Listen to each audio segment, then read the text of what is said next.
நாமீர்களை யாரையும் விட்டு வைக்காத அழிச்சது சொல்லிட்டாங்க. வெள்ளப்படையில வந்துச்சு இல்ல, எல்லாரும் அழிந்து போனாங்க. 75 பேர் மாத்திரமே அதில் பிழைத்துக் கொண்டார்கள், தப்பித்தார்கள்.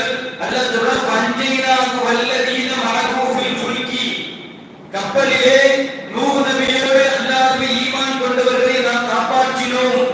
ஆக தண்ணிக்கு மேல் கப்பல் மிதந்தது, பல நாட்கள் மிதந்தது.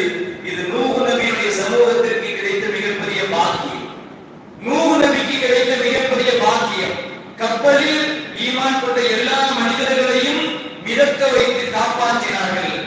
நபியினுடைய வாழ்க்கையை எடுத்து பார்த்தா இதே மாதிரி நபியினுடைய வாழ்க்கையில் நடந்திருக்கிறதா? அழகாக இமாம்கள் பதிவு செய்வார்கள். நூஹ் நபியை விட ரசூலுல்லாஹ் சிறந்தவங்க. வரலாற்றில் வருகிறது, கானா சக்தி மாயின் ரசூலுல்லாஹ் ஒரு ஆட்சியினுடைய ஓரப்பகுதியில் அமர்ந்திருக்கிறாங்க. ஆட்சியினுடைய சத்துமா ஓரத்தில் உட்கார்ந்துருக்காங்க.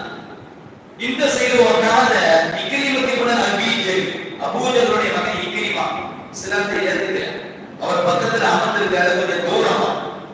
அவர் ரசூலுல்லாஹ் பார்த்து அந்த இக்ரிமா அவர் சொல்றாரு, இன்குந்த சாதிகன், நீங்க ரசூலுல்லாஹ்னு சொல்றீங்க, அது உண்மையானவராக ஆகியிருந்தால் நான் சொன்னதை செய்து காட்டுங்க பாப்போம். இந்த ஆத்துல இருந்து ரசூலுல்லாஹ் பெற்று கேட்கிறான், சபதம் கேட்கிறான். என்ன பெற்று தெரியுமா? பதவதாரிகள் அஜரத்திலே நீ ஜானிபில் ஆகர், அந்த புறத்தில் இருக்கக்கூடிய ஒரு கல்லை நீங்க கூப்பிடணும்.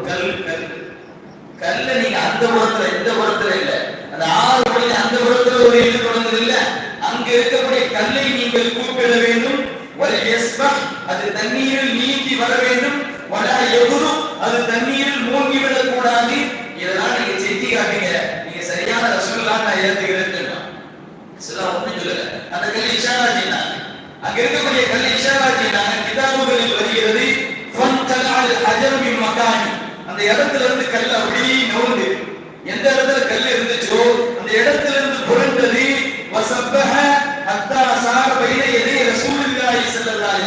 அப்படியே ஆத்துல வந்தது மிதந்து வந்தது. ரசூலுல்லாஹ்விற்கு முன்னால் வந்து நின்று சொன்னது, அவன் என்ன சொன்னா, கல்ல கூப்பிடு, நான் வந்துக்கிறேன்னு சொன்னா, கல்லே சொல்லுது, நபியே நீங்கள் ரசூல் என்பதாக நான் சாட்சி சொல்கிறேன் என்று கல் சொன்ன போது மிதந்து போய்விட்டான். ஆக நூஹ் நபிக்கு கப்பல் தண்ணீரை மதக்குங்க, ரசூலுல்லாஹ்க்கு கல்லே தண்ணீரை மதக்கிறது. ஒரு கப்பல் தண்ணீரை மதக்கிறது பெரிய விஷயம் இல்லை. ஒரு மரக்கட்டை கப்பல் தண்ணீரை மதக்குவது பெரிய விஷயம் இல்லை. ஒரு கல் அது தண்ணீரில் மிகப்பெரிய ஆச்சரியம். எனவே நூஹ் நபியை விடவும்